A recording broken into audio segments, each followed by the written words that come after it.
chosen one. Lock your attention on this message right now.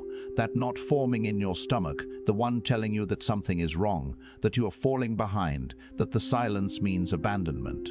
Silence it, because I need you to hear what I'm about to say before your mind talks you out of it. The enemy is working overtime right now for one reason and one reason only. He knows what chapter is about to open. It all shifts in the next season. The confusion, the delays, the sense that nothing is moving. But here is what you must understand before we go any further. It is not shifting in spite of what you have been enduring. It is shifting because of it. Think back to that moment this week when you almost broke. When you almost sent the message. When you almost went back to what you left. When you almost gave in to the version of yourself you have been fighting to outgrow. You held the line. You stayed. You said nothing. You kept going when every signal in your body told you to stop. You did not know it then. But that moment was not weakness. That was the turning point. You did not stumble onto this message by accident. The algorithm did not bring you here. God did. The Most High scheduled this appointment before the foundations of the earth were laid. You are standing at a threshold that millions of people pray to reach, and you almost scrolled past it. Stay until the very end. Because in the next few minutes, I am going to show you exactly why the best chapters of a chosen life are always preceded by the heaviest silence.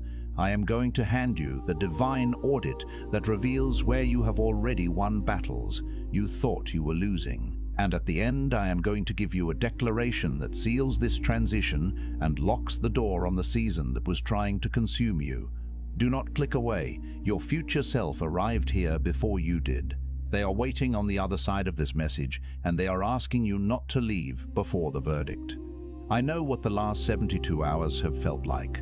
The atmosphere has not just been still, it has been dense, like the pressure before a storm breaks, like the last few seconds of holding your breath underwater before you finally surface. Maybe you have been moving through your days with a smile that costs you everything, performing for rooms that do not even see you clearly, going through the motions of a life that looks fine on the outside, while something deep inside you feels like it is unraveling one thread at a time. Or maybe you woke up at 3 in the morning this week with no alarm, no noise, just an overwhelming sense of urgency you could not name, heart beating faster than it should, lying there in the dark, asking a question you have been too afraid to say out loud. Is this it? Is this as far as I go? You feel suspended, not moving forward, not going backward, just hovering in a space between who you were and who you have been promised to become. And in that suspension, the enemy has been whispering a very specific lie. He has been very deliberate about it. He is not screaming at you. He is whispering, because he knows the quiet ones are more dangerous. He is telling you that this stillness is a sign, that the silence from heaven means heaven has moved on. He is replaying that moment where you fell short, that moment where you let someone down, that moment where you chose yourself and walked away. That moment where you stopped trying so hard because the trying was killing you. And he is telling you that because of those moments, you have disqualified yourself, that the best chapter was almost yours, but your failures pushed the deadline back, that you are in a cycle, not a conclusion. But I need you to hear what the scripture actually says about this moment. Romans 18:28 says, "And we know that all things work together for good to those who love God, to those who are called according to his purpose." Not some things, not the clean things, not the things you are proud of. All things. Every moment of silence, every door that closed, every version of you that fell short and got back up, every prayer that felt like it hit the ceiling and bounced back, all of it. Every single piece of what looked like delay, what looked like failure, what looked like punishment. It was being woven together, not against you, for you. The enemy is not whispering because you are losing. He is whispering because he is losing. The silence you've been living in is not abandonment. It is preparation, the kind of preparation that happens in the dark, the kind that happens underground, the kind you cannot photograph or post or prove to anyone, the kind that is visible only when the thing finally breaks through the surface and everyone watching wonders how it happened so fast. It did not happen fast. It happened in the 72 hours no one saw. It happened in the 72 hours no one saw. It happened in the 3 in the morning that no one knows about. It happened in the moment you stayed silent, when everything in you wanted to explode. It happened when you walked away, not because you were weak, but because you were wise enough to know that some battles are not won by engaging. The heaviness you feel right now is not the weight of punishment. It is the weight of completion. It is the specific pressure that lives in the final pages before a chapter closes. Before the best chapter of any chosen life begins, this always happens. The silence gets louder, the waiting gets heavier, the mind starts bargaining, the enemy gets louder. Everything looks like it is going in the wrong direction. And that is exactly how you know you are in the right place. You are not panicking because something is wrong. You are panicking because something is finally right. And the version of you that has survived every previous season was never built to panic at the finish line. That was not a breakdown. That was a breakthrough with its coat on, waiting at the door. Before the best chapter of your life opens, something always has to close. And I don't mean close gently. I mean it closes with weight, with silence, with the kind of stillness that makes you wonder if God forgot your name. It's a profound quietude, a hollowing out that can feel like abandonment, a stark emptiness where noise and motion used to reside. You're standing in that charged space between the echoes of yesterday and the unseen whisper of tomorrow. What you're feeling right now, that palpable tension between what was and what hasn't arrived yet, that is not confusion, that is consecration. It is a holy setting apart, a sacred recalibration. And the enemy knows that if he can get you to misread this moment, if he can twist this sacred pause into a sign of divine neglect, he can get you to walk away from the very threshold God painstakingly brought you to. Here's what most people never discover. The pattern isn't random. It's a divine orchestration. It has a name, a discernible shape, a sacred geometry woven into the fabric of your spiritual journey. And once you can see it, once you understand the underlying rhythm of God's work in your life, you can never be deceived by its temporary appearances again. Some messages don't just inform the mind, they ignite the spirit. They are keys that unlock dormant potential, seeds that, when planted in fertile ground, begin to sprout transformation. If something stirred deep in your spirit just now, if a resonance vibrated within your very core, you may be ready to receive the Chosen One's blueprint. This isn't just a book, it's a sacred guide, a compass designed to reveal the 8 divine patterns behind your unique calling, the trials that have shaped you, and the ultimate destiny God has ordained. It's crafted to illuminate the divine architecture of your life. And it doesn't stop there. It also comes with a full audiobook, so you can absorb its profound truths during your deepest prayer, your most restorative rest, or those quiet, sacred moments communing with God. And for those of you called to speak His truth, those carrying a prophetic assignment, you'll also receive Activating Your Prophet Mantle, a powerful bonus ebook, an impartation of spiritual authority and understanding. The link is in the first pinned comment. But remember, access to these divine tools is for a limited time.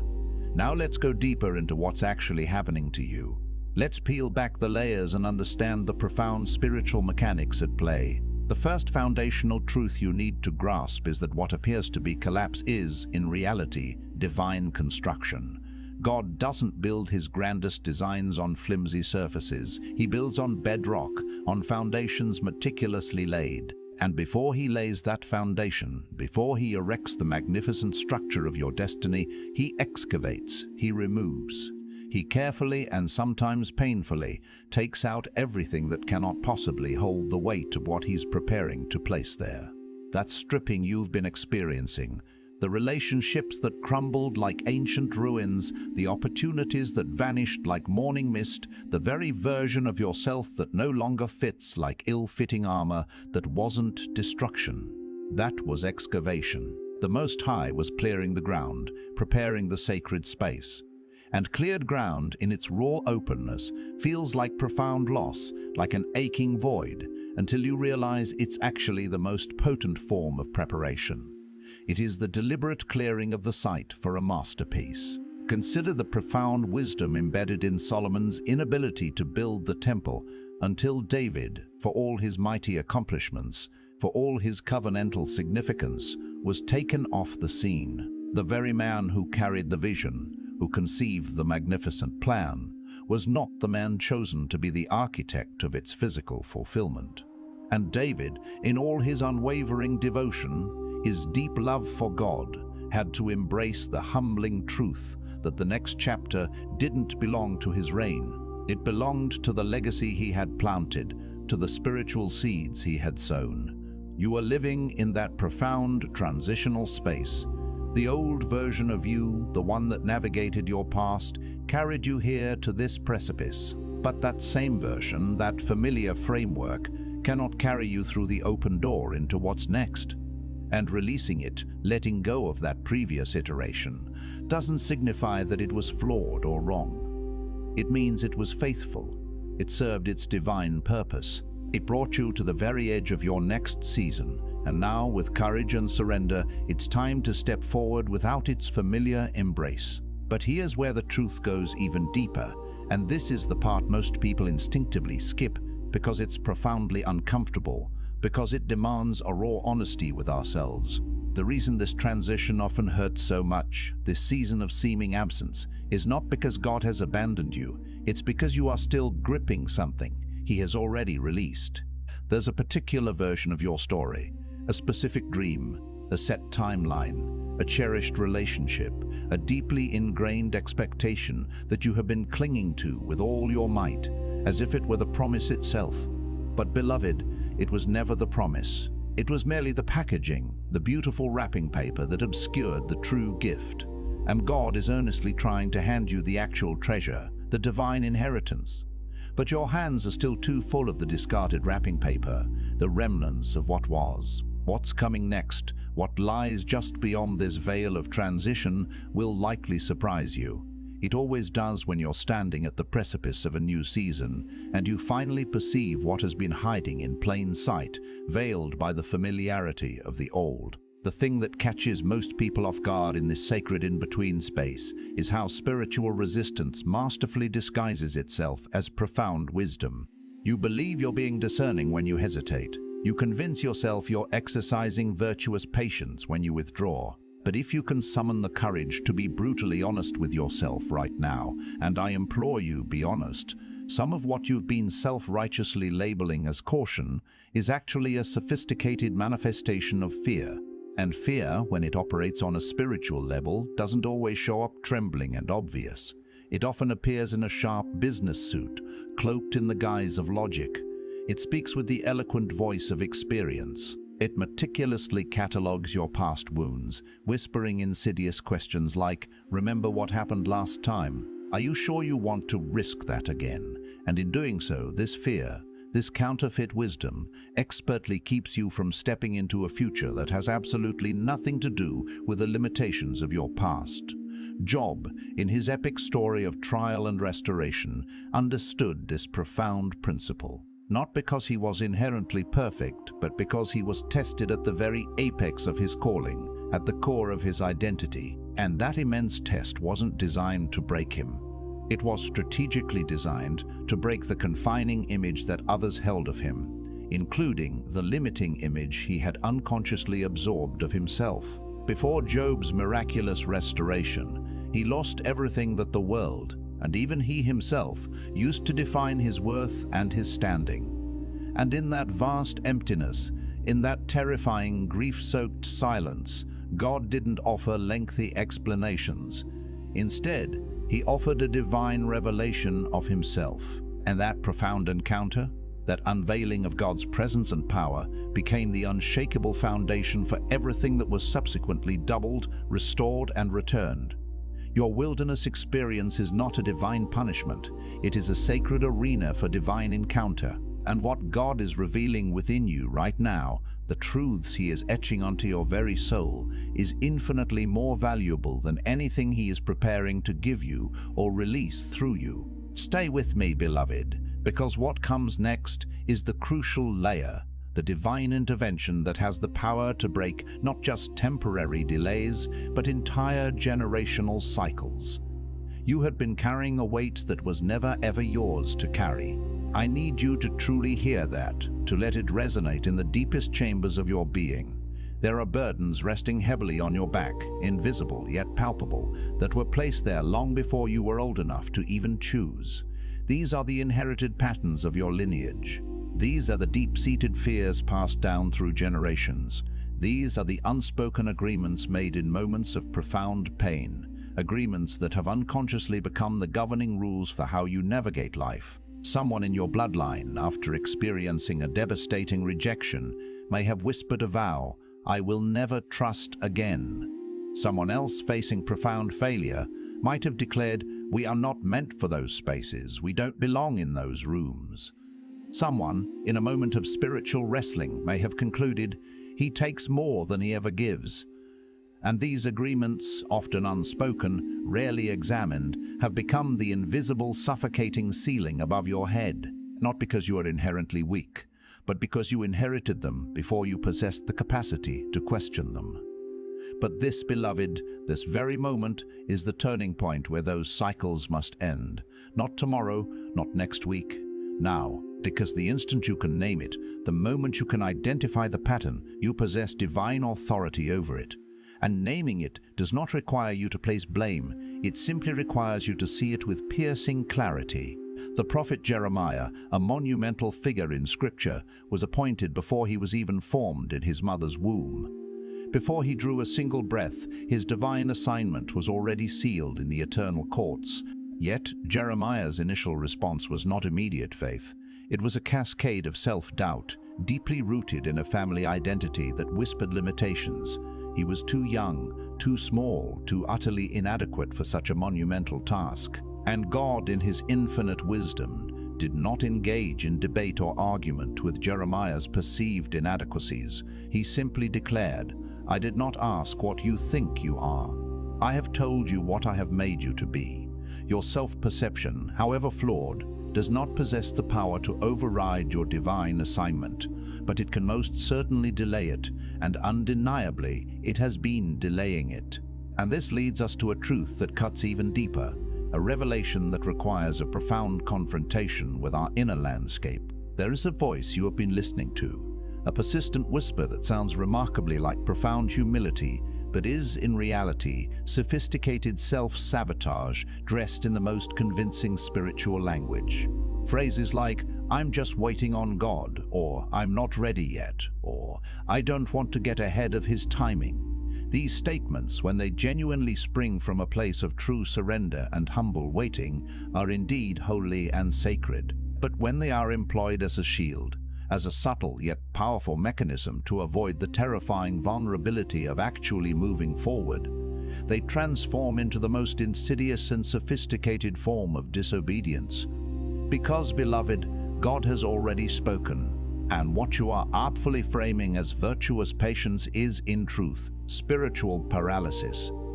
The Red Sea did not miraculously part until Moses, at God's command, lifted his staff, and Moses had to perform that act of faith in full view of the pursuing Egyptian army behind him and the impassable, monumental water before him, with no guarantee beyond the unwavering word of God. Faith that costs you absolutely nothing is not faith at all. It is mere comfort, a pleasant religious sentiment. And comfort, my friends, is the sworn enemy of your next level. Here is a profound truth, a revelation you probably did not expect to encounter in this discourse. The most formidable block standing in your path right now is not the adversary himself. It is not the weight of your past experiences. It is certainly not the people who underestimated you or the doors that slammed shut in your face. The greatest, most significant block is your own unhealed image of yourself. Because why would the enemy need to exert immense effort to stop you when your own inner voice is already performing that sabotage mission for him? Somewhere along the winding journey of your life, you absorbed a distorted version of yourself, a fractured self-image that bears no resemblance to the magnificent creation God intended, and you have been unconsciously, almost automatically, making decisions from that diminished, inaccurate identity, turning down opportunities divinely meant for you, minimizing the incredible gifts God has meticulously placed within you, apologizing for the very grace and power that were intended to bring others into profound freedom. And until that false self, that imposter within, is truly confronted, not merely acknowledged in passing, but fully surrendered in a profound act of spiritual trust, you will continue to arrive at the gleaming doorway of your breakthrough, only to turn away, utterly convinced by your own internal narrative that you simply weren't ready. But you are ready. You are ready long before your mind, clouded by doubt, could ever perceive it. The calling did not wait for your confidence to mature. It waited, patiently and sovereignly, for your obedience to blossom. And here is the final layer, the profound insight that changes everything once it truly lands within your spirit. The best chapter of your life is not going to unfold in the way you have meticulously imagined it. It's not going to arrive with grand fanfare, absolute certainty, and a perfectly aligned, effortless set of circumstances. It is going to feel like a risk. It is going to feel like stepping off the edge of something profoundly familiar and secure into something that has no visible flaw yet, a thrilling leap of faith. It is going to demand that you move before you feel fully prepared, speak before you feel adequately qualified, and trust implicitly before you possess a shred of tangible proof. Because, beloved, faith was never designed to follow evidence. It is evidence that faithfully follows faith.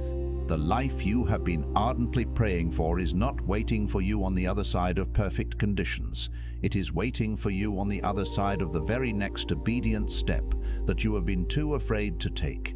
And that step, that trembling, uncertain, potentially costly step, that is precisely the beginning of your best chapter.